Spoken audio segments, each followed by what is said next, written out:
Autor do livro Igreja Não Se Faz no Singular, pastor na Igreja Batista Lagoinha, casado com Isa Coimbra, pai de Luca, Lara, Lia e Lipe. Este homem de Deus teve a sua vida radicalmente transformada aos 17 anos.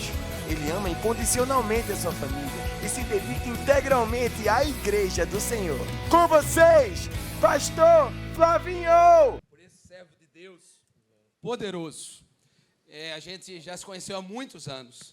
E para mim é uma honra tê-lo aqui conosco na Farol. Tenho certeza, meu irmão, que Deus vai te usar poderosamente.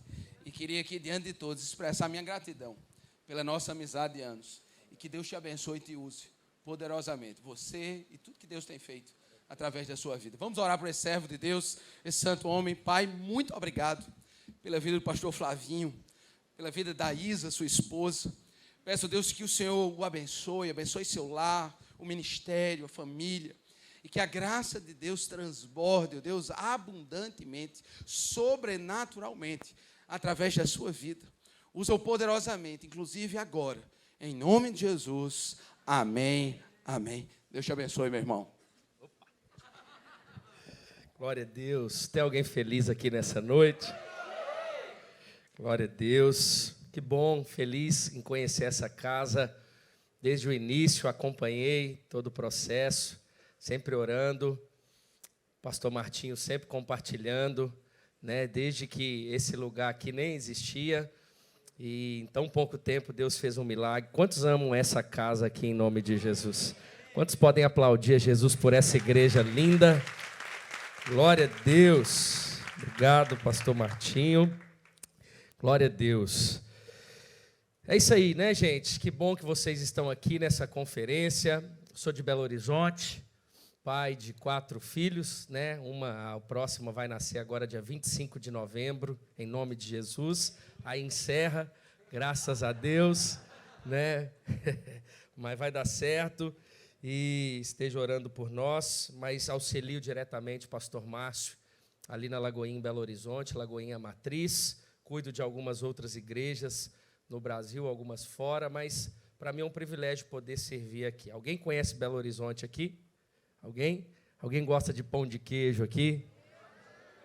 Tutu de feijão, feijão tropeiro, alguém gosta aqui? Frango com quiabo? Não, ninguém gosta, né? Só gosta de cuscuz, né? É, isso aí, carne de sol. Glória a Deus. Vire para essa pessoa que está do seu lado e fala assim: eu vou pagar seu jantar hoje. Pode falar com ele, ó, pode escolher o que você quiser, que eu vou abençoar a sua vida hoje.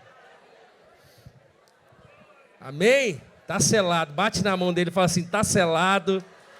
É isso aí, irmão. Semeia que é terra fértil, amém? Glória a Deus. Muito bom, glória a Deus, muito feliz mesmo. Eu quero muito a sua atenção para que você aproveite cada minuto dessa conferência. A gente sabe que não estamos aqui por causa de uma conferência, não estamos aqui porque somos evangélicos, não estamos aqui porque estamos obrigados, estamos aqui porque amamos o Senhor e a sua palavra. Cremos que todos aqueles que estão nesse auditório, aqueles que estão acompanhando ou vão acompanhar posteriormente, eu tenho convicção de que o Senhor vai falar grandemente ao nosso coração. Amém? Abra sua Bíblia comigo, por favor, no Evangelho de Marcos, no capítulo de número 8.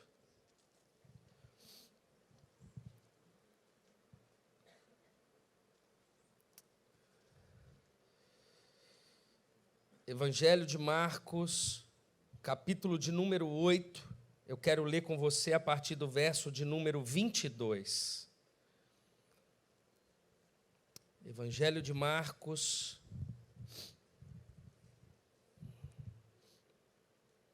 capítulo de número 8, verso de número 22 ao verso 33. Acompanhe o texto comigo, por favor. Diz assim: eles foram para Betsaida, e algumas pessoas trouxeram um cego a Jesus. suplicando-lhe que tocasse nele. Ele tomou o cego pela mão e o levou para fora do povoado. Depois de cuspir nos olhos do homem e impor-lhe as mãos, Jesus perguntou: você está vendo alguma coisa? Ele levantou os olhos e disse: vejo pessoas, elas parecem árvores andando. Mais uma vez, Jesus colocou as mãos sobre os olhos do homem, então seus olhos foram abertos e sua vista lhe foi restaurada e ele via tudo claramente. Jesus mandou para casa dizendo: não entre no povoado. Jesus e os seus discípulos dirigiram-se para os povoados nas proximidades de Cesareia de Filipe. No caminho, ele lhes perguntou: quem o povo diz que eu sou? Eles responderam: alguns dizem que é João Batista, outros Elias, e ainda outros um dos profetas. E vocês? Perguntou ele. Quem vocês dizem que eu sou? Pedro respondeu: tu és o Cristo. Jesus os advertiu que não falassem a ninguém a seu respeito. Então ele começou a ensinar-lhes que era necessário que o Filho do Homem sofresse muitas coisas e fosse rejeitado pelos líderes religiosos, pelos chefes dos sacerdotes e pelos mestres da lei, fosse morto e 3 dias depois ressuscitasse. Ele falou claramente a esse respeito. Então Pedro, chamando-o à parte, começou a repreendê-lo. Jesus, porém, voltou-se, olhou para os seus discípulos e repreendeu Pedro, dizendo: para trás de mim, Satanás. Você não pensa nas coisas de Deus, mas nas dos homens. Curve a sua cabeça por um instante e vamos orar ao Senhor.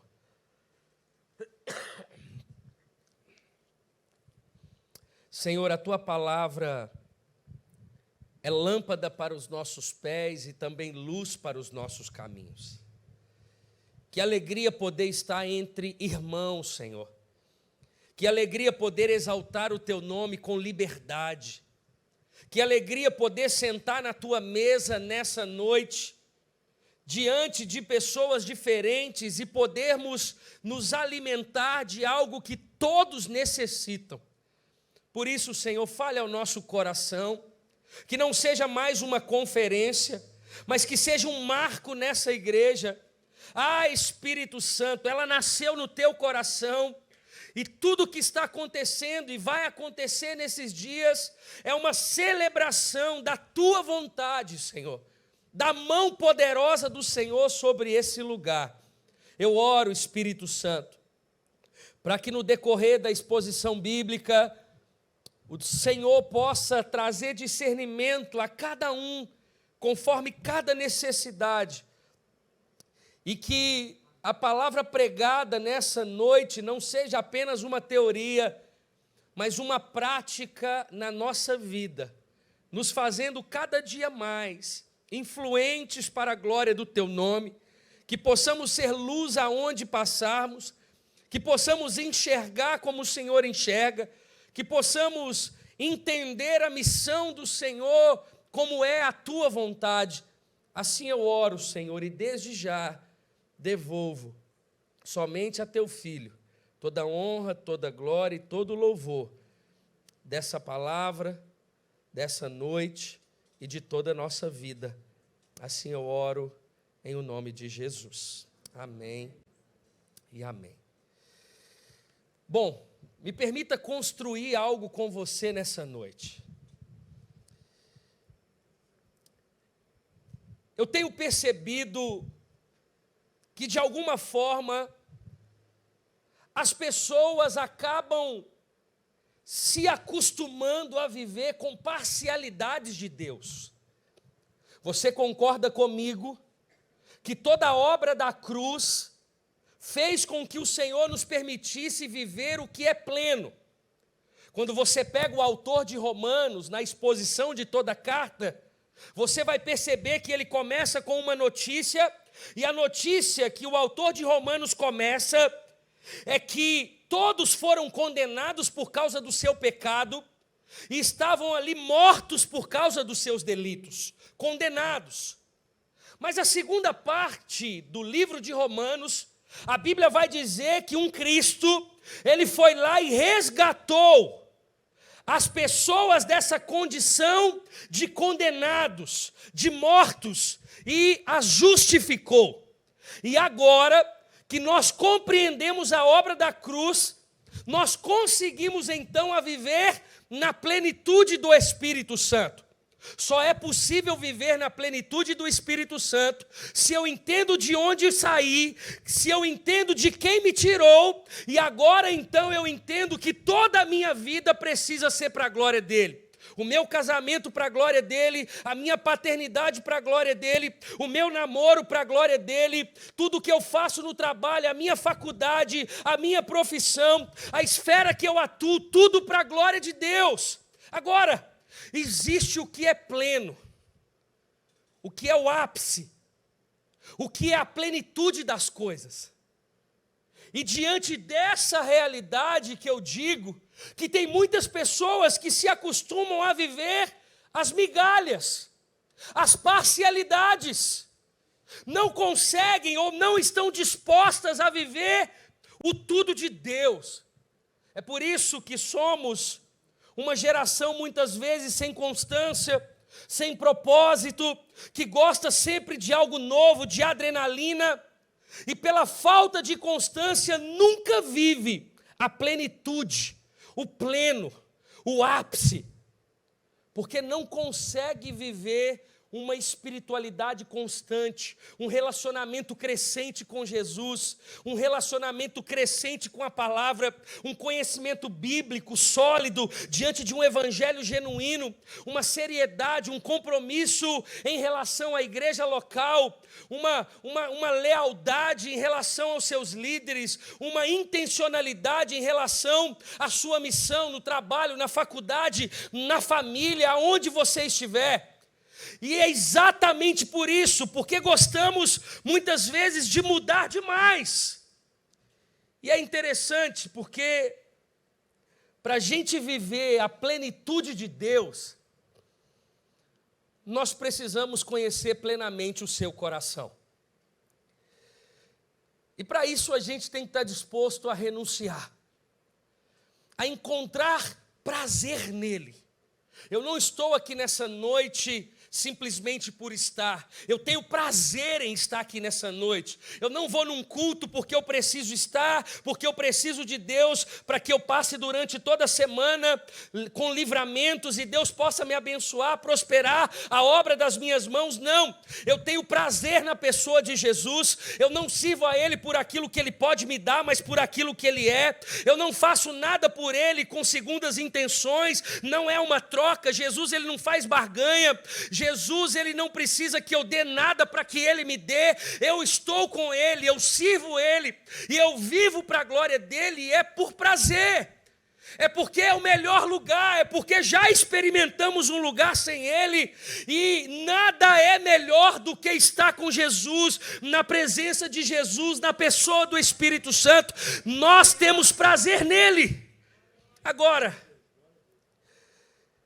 é exatamente isso que Jesus tentou dizer em todos os seus evangelhos.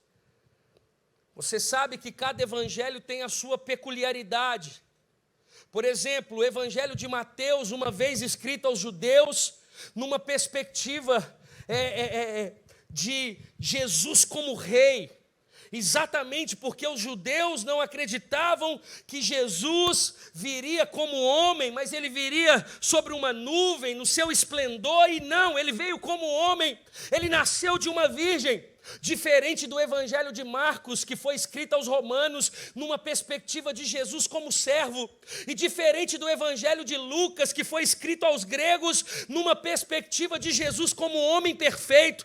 E diferente do evangelho de João, que é um evangelho universal numa perspectiva do verbo que se fez carne, é por isso que nesse texto de Marcos, Jesus está servindo alguém. Ele está diante de um cego. E tudo que Jesus necessita é abrir os olhos desse cego. Irmãos, muitos de nós, porque o texto ele é norteado também por meio dos discípulos. Dentro dessa história não está apenas o cego, dentro dessa história está uma multidão, dentro dessa história estão os discípulos, ou seja, existem pessoas que estão do lado de Jesus, estão dentro das igrejas, mas não têm uma visão aberta da missão de Deus. Você ama Jesus, você caminha com Jesus, você conhece sobre a pessoa de Jesus, mas os seus olhos não estão claros. É isso que o texto está dizendo, porque, biblicamente falando, cegueira não é não enxergar com os olhos, é não enxergar Deus. A cegueira bíblica não é eu não enxergar essa garrafa de água, é eu não enxergar Deus. Ou seja, tem muita gente que enxerga com os olhos, mas não tem a capacidade de enxergar a Deus, ou enxergar o que Deus vê como Ele vê. É por isso que muitas vezes, a gente frequenta um lugar e é como se a gente não tivesse ido. Está cheio de pessoas que não conhecem a Jesus, a gente entra e sai e nada acontece. É por isso que tem muitas famílias que morrem as pessoas sem Jesus e a gente simplesmente finge que nada está acontecendo.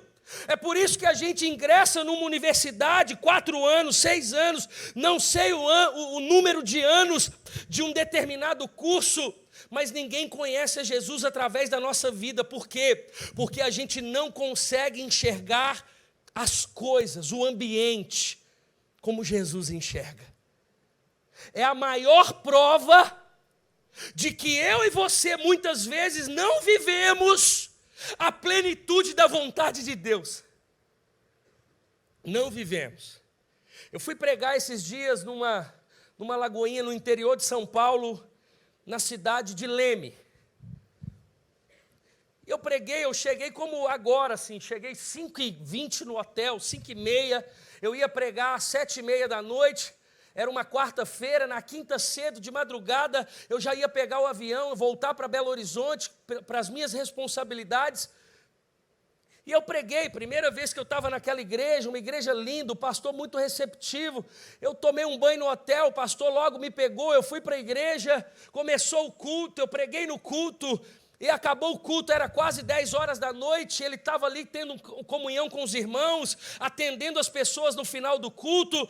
Como era a Lagoinha, eu também estava ali, e cumprimentei os irmãos, e orei por um, e abençoei outro, e enfim, a gente estava ali naquele momento, e ele disse assim para mim: pastor, queria levar você para comer alguma coisa, e é interior, então as coisas aqui fecham cedo, mas tem uma pizzaria aberta.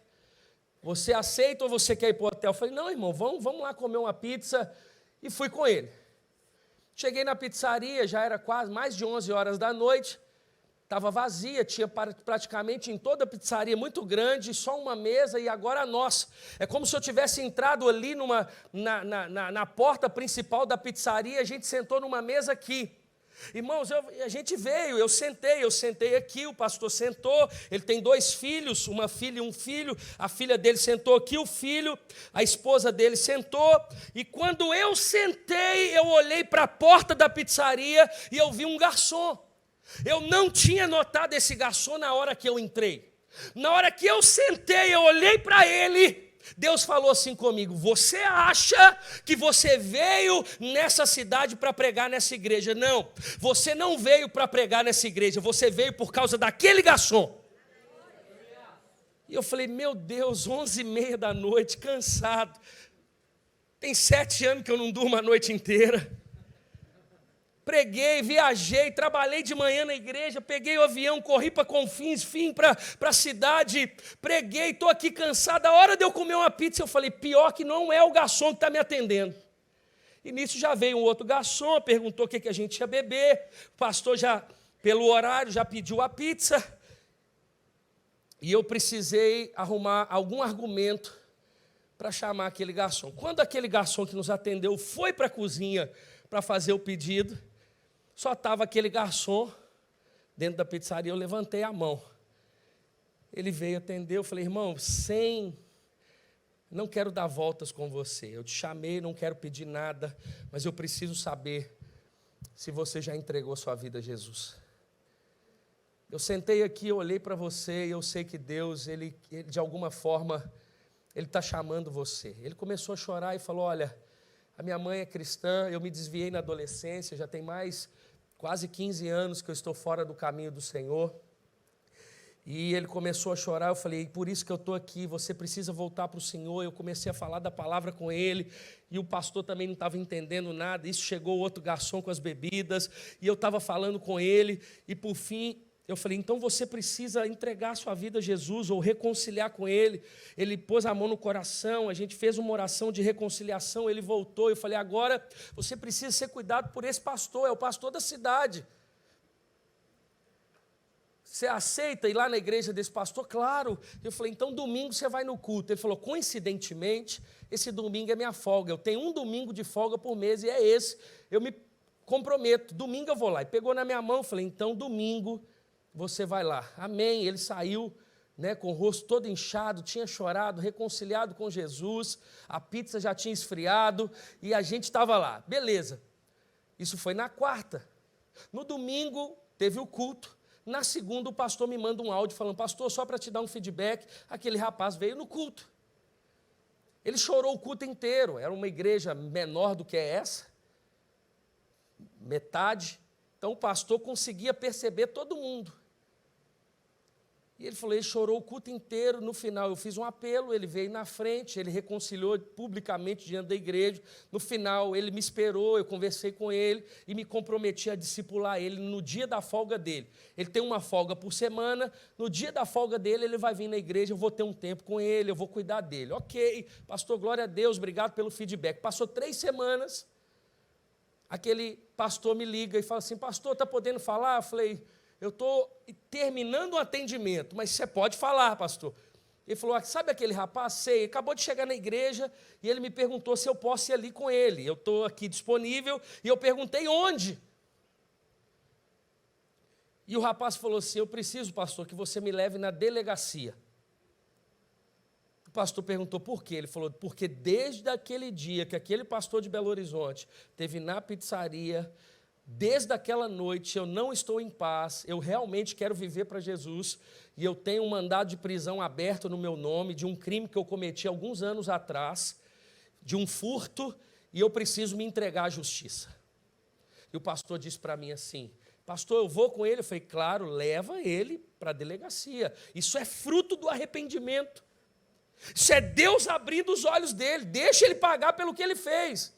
Obviamente, ele foi, ele se entregou, ele ficou lá retido talvez 2, 3 dias, pelo que o pastor me disse, e logo ele foi liberado para responder em liberdade, porque ele mesmo se entregou, e enfim, e está firme na igreja, entregou a vida a Jesus, e está vivendo frutos de arrependimento. Por que eu te conto essa história?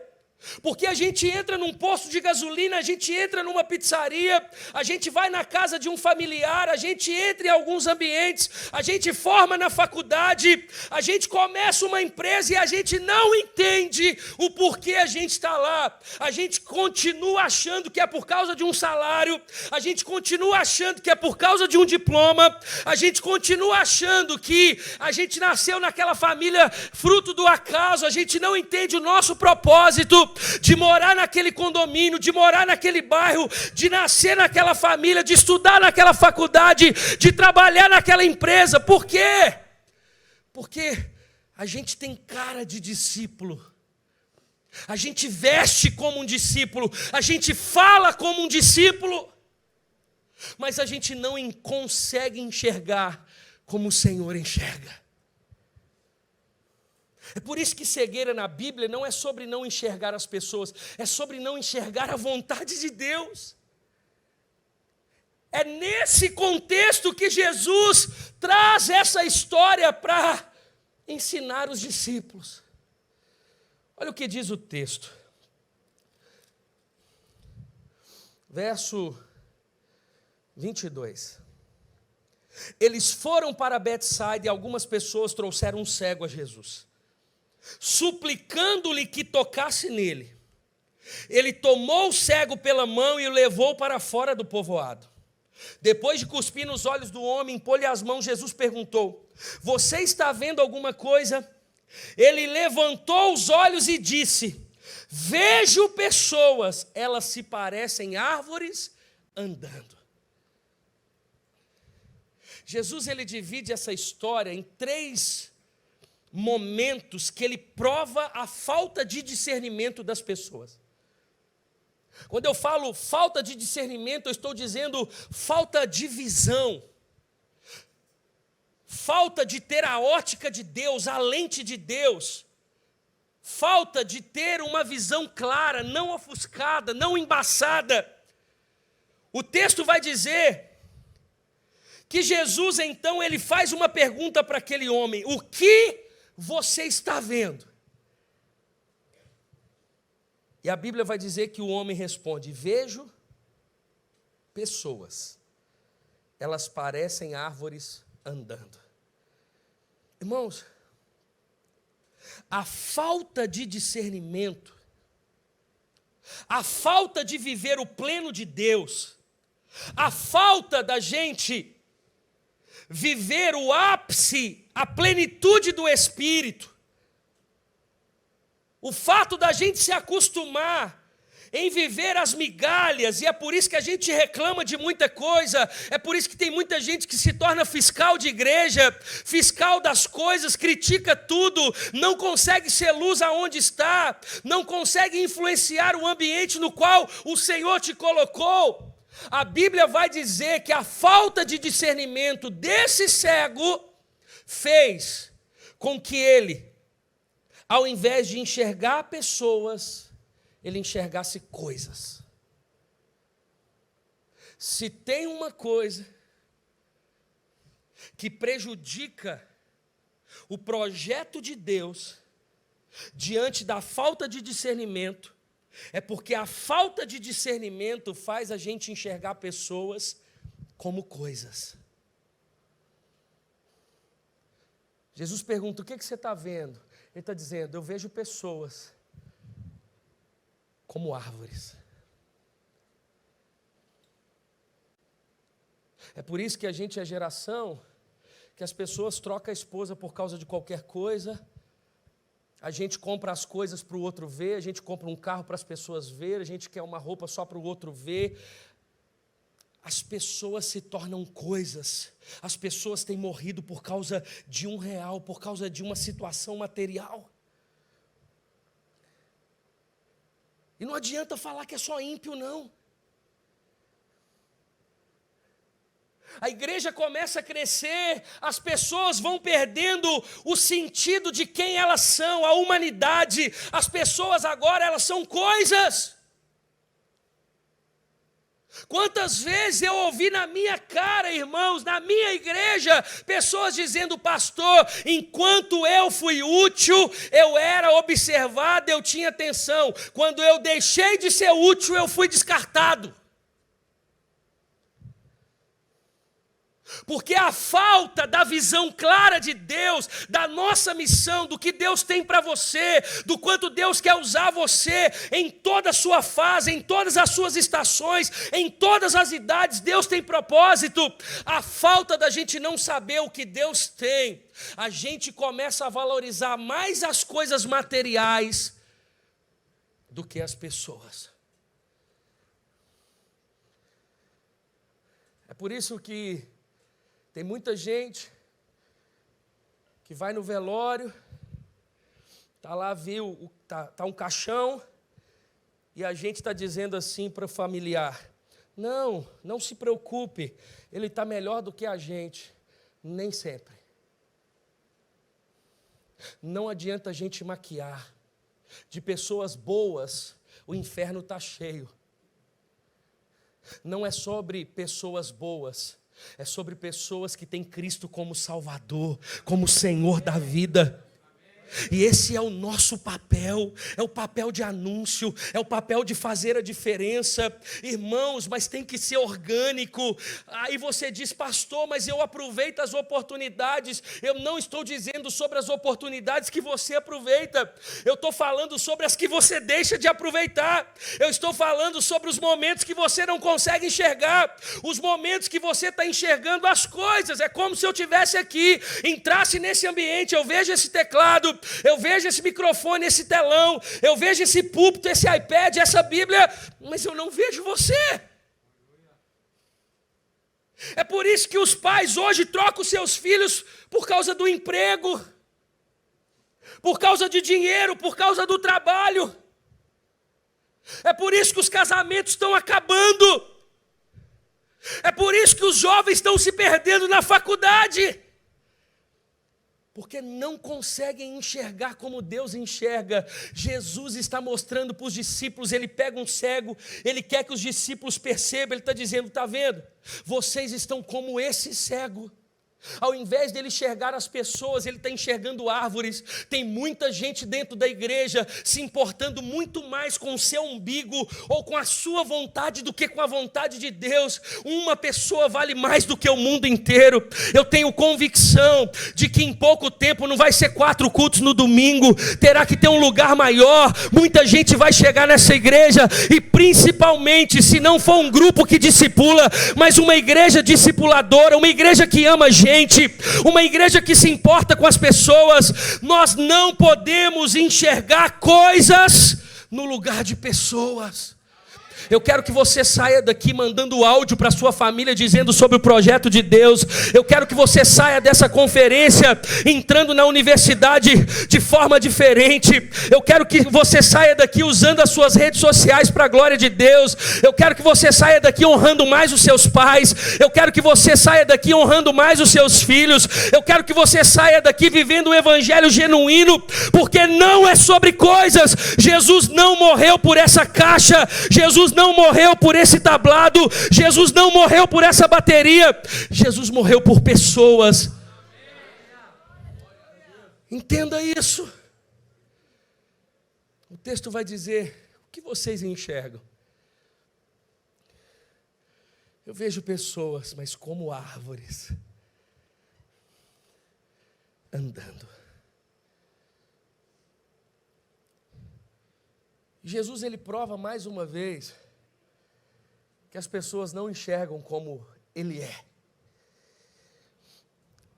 A Bíblia vai dizer assim, mais uma vez, verso 25. Jesus colocou as mãos sobre os olhos do homem, então seus olhos foram abertos, e sua vista lhe foi restaurada. E ele via tudo claramente. Jesus mandou para casa dizendo, não entre no povoado. Jesus e os seus discípulos dirigiram-se para os povoados nas proximidades de Cesareia de Filipe. No caminho ele lhe perguntou, quem o povo diz que eu sou? Eles responderam, alguns dizem que é João Batista, outros Elias e ainda outros um dos profetas. Mais uma vez, Jesus ele sai do campo da narrativa do cego e ele agora entra na multidão para que ele explique os níveis de cegueira. Porque para quem está dentro da igreja acha que só quem é mundano, quem é ímpio, que não consegue enxergar a vontade de Deus. Ele fala assim, ô cego, que agora não é cego, vê claramente, está curado. Vamos para a multidão. O que a multidão diz que eu sou? A Bíblia vai dizer que eles falam tudo, menos o que ele é. João Batista, Elias, e outros até que ele é um dos profetas. A falta de discernimento do povo sobre a pessoa de Cristo. Não era unânime. Eles tinham diversas opiniões. Uma visão distorcida a respeito de Jesus. Se você pergunta à multidão quem é Jesus, tem gente que está na igreja e acha que Jesus é só um curandeiro, porque só consegue olhar para a sua necessidade e enfermidade. Tem gente que vem na igreja e acha que Jesus é um bancário. Só vem na igreja por causa de uma provisão financeira. Tem gente que vem na igreja e acha que Jesus se resume em arrumar um relacionamento para você. Jesus está dizendo, tem gente dentro da multidão que está me enxergando os meus feitos, mas não sabe quem eu sou. Para uns, Elias. Para outros, apenas um profeta. Eles estavam com Jesus. Jesus estava falando sobre o reino do seu Pai. Jesus estava afirmando que ele era filho de Deus. Mas quem ele é? Não sei. Para mim ele é isso. Para mim ele é aquilo. Mas quem Jesus é? Se tem uma coisa que permite eu e você viver a plenitude de Deus, viver o ápice de Deus, ser usado por Deus, enxergar como Deus enxerga, irmãos, é termos a certeza ou servirmos a Ele não pelo que Ele pode dar, mas pelo que Ele é.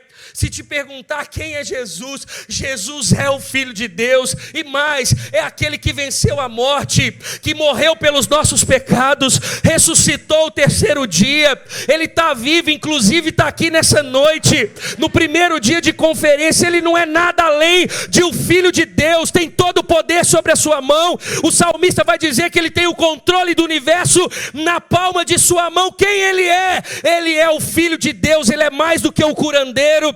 Ele é mais do que alguém que pode te dar provisão. Ele é mais do que alguém que pode fazer conforme a sua necessidade. Ele é aquele que te resgatou desse lugar de condenação. É Ele que abriu esse caminho da obra da cruz para que a gente vivesse a plenitude do Espírito. Quem Ele é? Jesus está mostrando aqui o nível da cegueira, para que a multidão chegasse à conclusão que cego não era só aquele homem que eles tinham visto Jesus curá-lo, mas que cegueira não é quem não enxerga com os olhos, mas quem não o enxerga. Quem Ele é? Ele é o Filho de Deus. Nós precisamos ter certeza disso. A gente precisa alinhar as nossas motivações. Ainda que Deus tenha os seus caminhos para que as pessoas se acheguem a eles, tem muita gente que já chegou perto de Jesus, mas a motivação continua errada. É por isso, aí alcança, vira as costas para Deus e diz, eu não quero mais. Começa a experimentar algo, dá o nome de Deus, Deus me deu, Deus me prosperou, Deus fez isso, e agora troca Deus pelo que você disse que Deus deu. Jesus então, Ele não fala apenas da falta de discernimento do cego acerca das pessoas, e nem da falta de discernimento do povo ou da multidão sobre a sua pessoa, a pessoa de Cristo. O cristianismo é muito mais do que um conjunto de doutrinas. Ele é uma pessoa, a pessoa de Cristo. Ele é o centro, ele é o eixo, a base, o alvo, a fonte. E Jesus então, ele vai para um outro nível. E o verso 29, ele começa com o cego, ele vai para a multidão e agora ele deixa tudo e aponta aos discípulos. E vocês? Perguntou ele. vocês dizem que eu sou?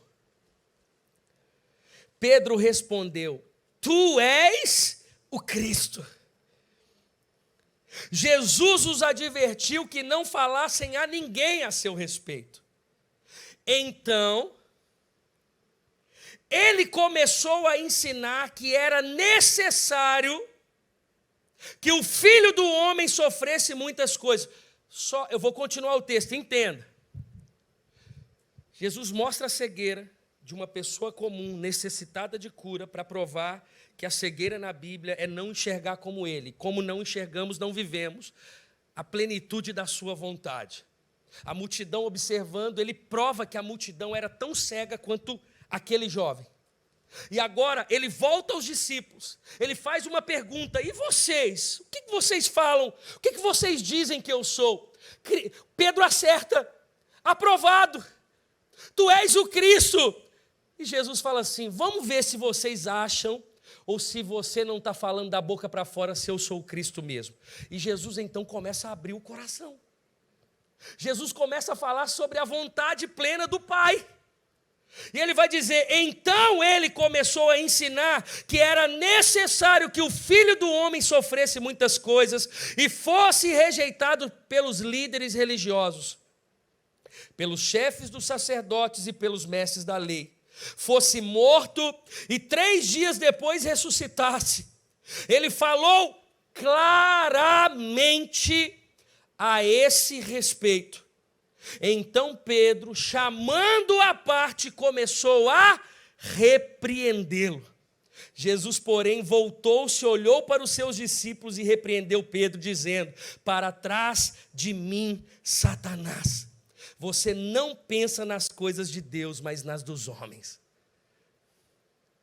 Pedro, ele foi aprovado na primeira pergunta, na segunda ele foi reprovado. É como se Jesus dissesse: ok, eu sou o Cristo mesmo, então deixa eu abrir o coração para vocês. Eu quero ser claro. E a clareza da vontade do Pai, eu que vivo a plenitude da vontade do meu Pai, é que eu seja rejeitado, apedrejado, eu vou ser preso, eu vou ser crucificado, eu vou morrer. Ao 3º dia eu vou ressuscitar. Jesus rasgou o coração. Jesus contou um segredo para eles. Na hora que Jesus termina de contar o segredo, os discípulos são reprovados. Por quê? Porque eles conseguem repreender a vontade de Deus. É como se Deus desse uma direção para esse casal e esse casal falasse assim: não, Deus, eu não quero a sua direção, a minha é melhor do que a sua. Você está errado, Deus.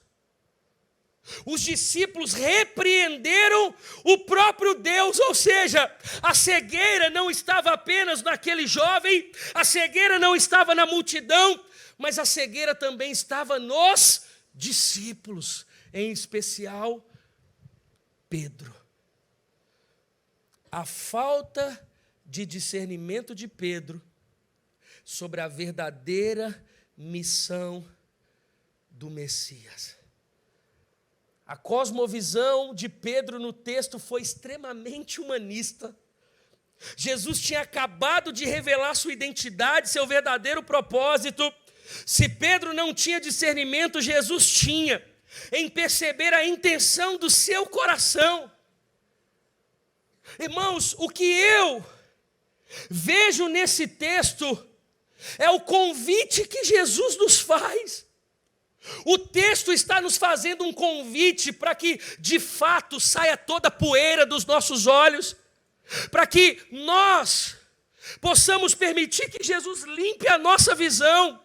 Chega, irmãos, de crescer o número de evangélicos a cada ano, mas a gente não vê uma mudança social na nossa sociedade. Chega da gente viver de migalhas, chega da gente viver uma espiritualidade parcial, chega da gente se acostumar a viver com um pouco do que Deus tem, se Ele tem tudo. Deus tem plenitude para mim, para você. Deus quer entregar palavra de conhecimento a você, Deus quer dar visão a você, Deus quer usar mais você, Deus quer encher você do Espírito Santo. Deus, Ele tem mais. Mas a gente está acostumado com a nossa rotina de trabalho, culto, célula. Está tudo bem. Será que está? Eu não sei você, mas eu quero viver a plenitude de Deus. Eu não quero viver como cego nessa terra. Eu não quero viver como um discípulo. Eu estou do lado de Jesus, eu vejo o que Ele faz, mas eu só enxergo o que eu quero. Eu só enxergo o que me convém. Eu só enxergo o que é importante para mim. Eu só enxergo aquilo que talvez eu vou conseguir reter um pouquinho, que é glória de Deus, mas eu trago um pouquinho para mim. Não, eu só enxergo o que eu quero enxergar. Eu só enxergo aquilo que me convém. Não! Se a gente está na chuva é para molhar, irmãos.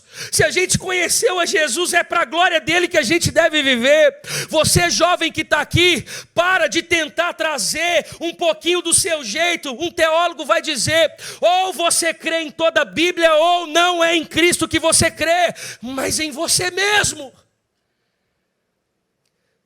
Se a gente é crente, vamos ser crente de verdade. Não existe pecado no namoro. Santifica seu namoro, santifica o relacionamento com seus pais, santifica a sua vida, santifica os seus relacionamentos.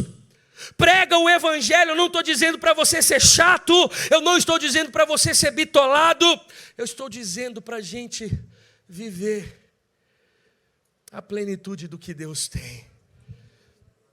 Eu sei que a gente está muito aquém de viver o que Deus tem. Deus quer abrir os seus olhos nessa noite. Deus quer abrir os seus olhos para você olhar para a sua família. Você chega num ambiente, você fala, rapaz, agora eu entendi por que eu estou aqui. Você muda a atmosfera daquele lugar por meio do evangelho pregado. A confusão na sua casa, o diabo armou tudo e você chega, irmão, você joga ele por terra, você fala que não, você põe um louvor, se precisar pedir perdão à esposa, você pede, se precisar consertar um erro, você conserta, mas você muda a atmosfera, o ambiente do lugar aonde você está. Não dá para viver a parcialidade do que Deus tem. Se Deus colocou pessoas no seu caminho, é para você viver tudo.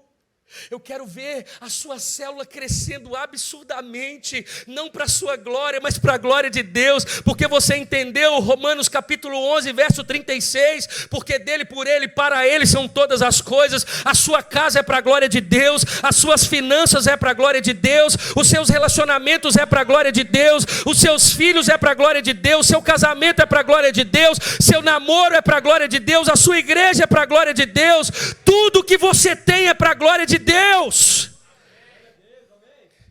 Jesus está abrindo os olhos, está mostrando, eu tenho, mas vocês não enxergam. Se tem uma oração que eu e você precisamos fazer nessa noite é, Senhor, me dê discernimento espiritual. Quero chegar no lugar,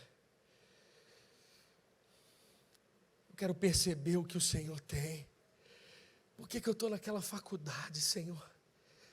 Por que eu nasci nessa família, Senhor? Eu não quero ir de almoço em almoço domingo na casa da minha avó e não fazer diferença. Eu não quero, Senhor, conhecer toda a minha vizinhança, morar num prédio, tantos apartamentos, mas ninguém sabe que eu sou crente. Com esse discurso de eu não quero atrapalhar, não, cada um faz o que quiser da vida. Eu deixo de ser luz, eu deixo de cumprir a vontade de Deus. Não tem ninguém aqui brincando de ser igreja. Igreja não é prédio, um prédio lindo como esse. Igreja não é tijolo, não é parede, não é telão. Igreja é gente, gente como a gente. Igreja são pessoas, é por isso que Jesus está dizendo, abra os seus olhos. A igreja, ela estende essas paredes, ela passa sobre essas paredes, ela não termina daqui a pouco após a ministração do Israel, não, ela continua de madrugada, amanhã pela manhã, na segunda-feira, na terça, na quarta, todos os dias a igreja está viva, ela está orgânica, ela está vibrante, ela prega o evangelho, ela tem uma responsabilidade, ela glorifica a Deus, é a vontade do Senhor. Quero que você nessa noite, você olhe e pergunte para você mesmo se você está vivendo a plenitude da vontade de Deus ou só parte dela. plenitude do seu casamento, a plenitude da sua casa, sem brecha, sem pecado domesticado, sem realidades que te afastam de Deus, não. Esse mesmo Pedro estava quando Jesus foi preso, ele sentou na roda de escarnecedores, ele negou Jesus 3 vezes, em volta da fogueira.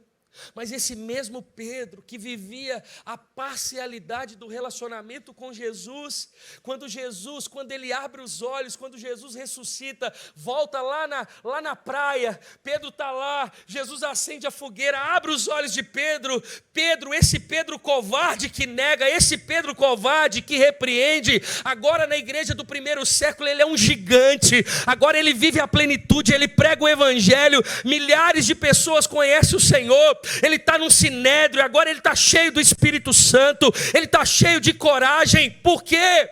Porque é um Pedro vivendo a parcialidade, ele já relacionava com Jesus, mas não plenamente.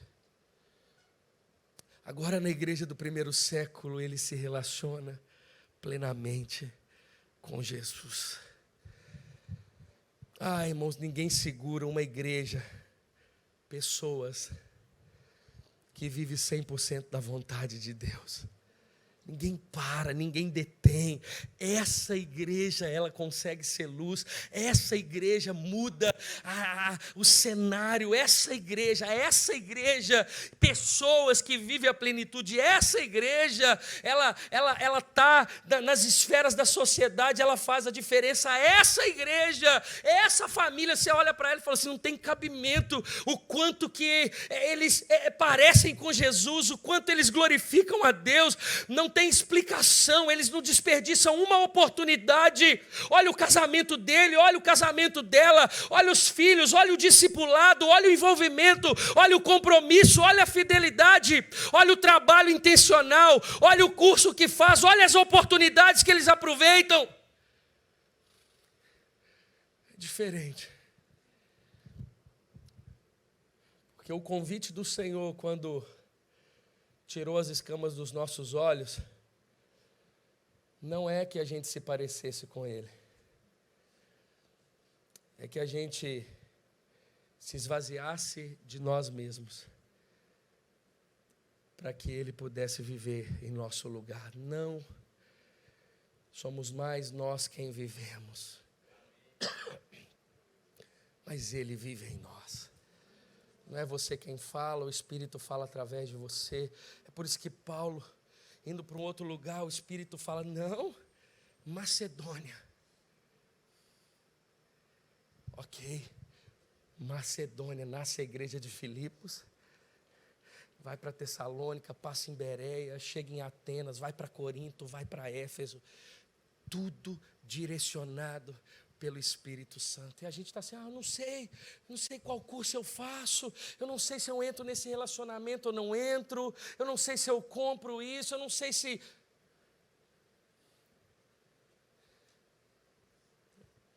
O que sabemos?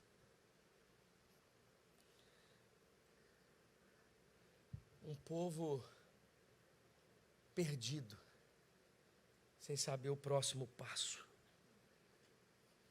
Sendo que é Jesus que abre os olhos. Não é Ele que não está falando ou mostrando. É você que não está ouvindo ou não está vendo. Porque Ele nunca deixou de ser Deus. O convite que Jesus faz para esse primeiro dia de conferência é: abra os seus olhos e veja como o Senhor vê. Revelação não é o que os neopentecostais dizem que é. Revelação não é você adivinhar a carteira de identidade, fazer não. Revelação bíblica é ver como Deus vê. Eu tenho a revelação bíblica é conseguir ver o que Deus vê. Chega num lugar, irmão, você sabe, tem cheiro, você olha para um semblante de alguém, você fala, já sei. Você abre a boca, a pessoa desaba. Pastor Martim me contou uma experiência hoje do carro. Chegou num prédio, sem explicação. Ele chegou num andar, bateu numa porta. Quando se apresentou, a pessoa chorou. É o Espírito quem conduz, a vida é dele. A gente vive para a glória dele. Faz sentido para você? Amém. Chega de viver a parcialidade do que Deus tem. Em o nome de Jesus, e que assim seja. Você pode ficar de pé no seu lugar para a gente orar.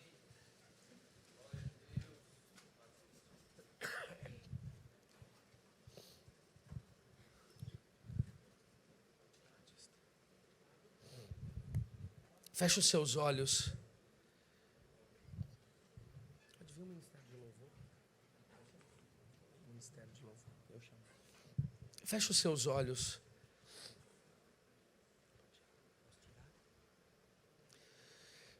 Eu queria que você refletisse sobre isso. Irmãos, eu não sei você, mas eu não quero apenas viver. Eu quero desfrutar. Eu não quero viver um dia após o outro. Eu quero aproveitar cada minuto do que Deus tem. Se a gente está numa conferência dessa, irmãos, eu não quero que nada tire a minha atenção. É a palavra que eu vou receber. É momento de adorar o Senhor. Eu vou rasgar meu coração. Eu vou levantar as minhas mãos e eu vou dar tudo de mim. É o momento de se encher, é o momento de orar. Eu não quero saber se o meu lado tem pessoas que não querem. Eu quero. Eu não quero saber se tem casamentos que vivem parcialidade. Eu quero viver a plenitude. Eu não quero saber se o meu irmão está pregando o evangelho nos caminhos que o Senhor tem colocado. Eu sei que eu não quero desperdiçar um minuto, ninguém, sem anunciar a boa notícia de Jesus, para que o relacionamento do homem caído com Deus seja restaurado por meio da notícia, o Cristo, pois não há mediador entre Deus e o homem, senão o homem Jesus Cristo. Eu não sei. Eu sei que é muito forte essa palavra ao meu coração para você. Eu sei que o Senhor está dizendo: não enxergue coisas no lugar de pessoas. Olhe para alguém, tenha compaixão, tenha misericórdia, olhe para o coração dela. Não olhe só para aquilo que ela pode te dar. Aquilo que ela pode te dar passa. Enxergue pessoas. Você viu um visitante entrar na igreja, não espere chegar um pastor, chega você e fala: como eu posso te ajudar? Que alegria receber você nessa noite, que alegria receber você nesse culto. Você pode pegar meu telefone, você pode ser cuidado por alguém. Pare de enxergar pessoas, coisas ao invés de pessoas. Saiba quem é o Cristo. Ele não é apenas um curandeiro. Ele não é alguém que pode te dar dinheiro para comprar e aguçar o seu ego. Não, Ele é o Filho de Deus e ponto final. A gente não precisa de nada além de saber que Ele é o Filho de Deus. Terceiro, tenha clareza da missão do Messias, do Cristo. Tem muita gente repreendendo o que Jesus disse. Quando Jesus acabou de dizer: Pedro, repreende. Não repreenda a vontade do Senhor. Ele é perfeito. Ele não tem mácula, Ele não tem ruga, Ele não tem mancha. Ele é santo, Ele é perfeito. Não repreenda, não negue a vontade de Deus, a direção de Deus, não. Viva, desfrute, confie.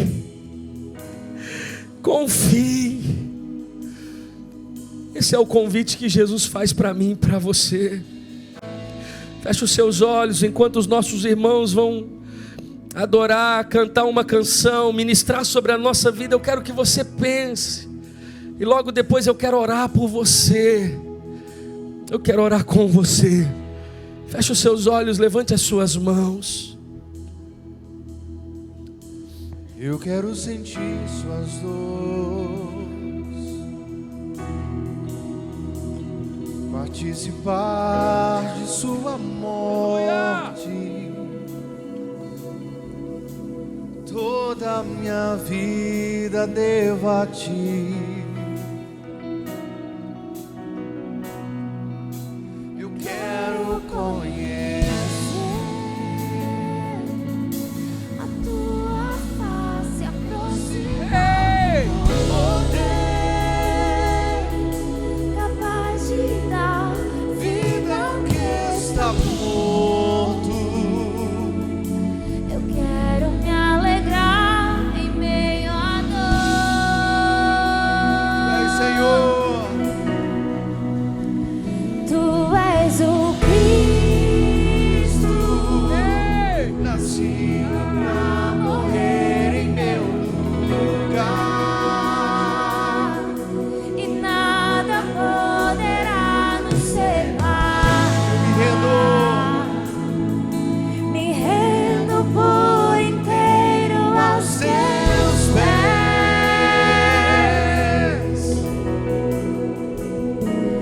Eu quero sentir suas dores,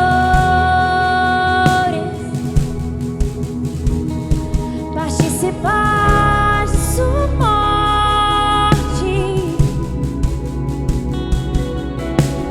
Toda a minha vida devo a ti.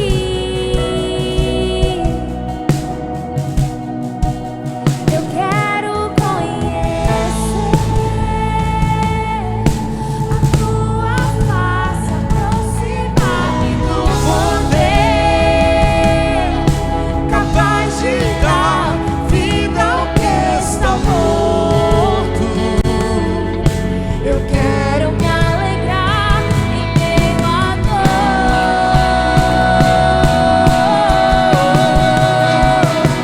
Tu és o Cristo, nascido pra morrer em meu lugar, e nada poderá nos separar. Me rendo por inteiro aos teus pés. Tu és Tu és o Cristo, por onde anda as trevas vão embora. Teu nome aqui tem seu lugar de honra. Teu trono acima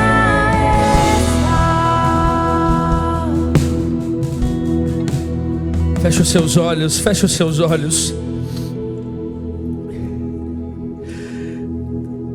Tem um povo, Senhor, nessa noite,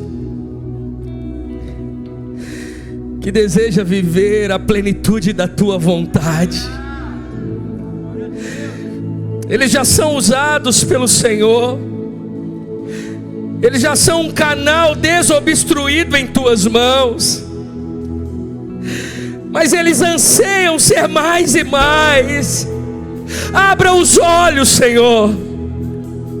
Abra os olhos nessa noite.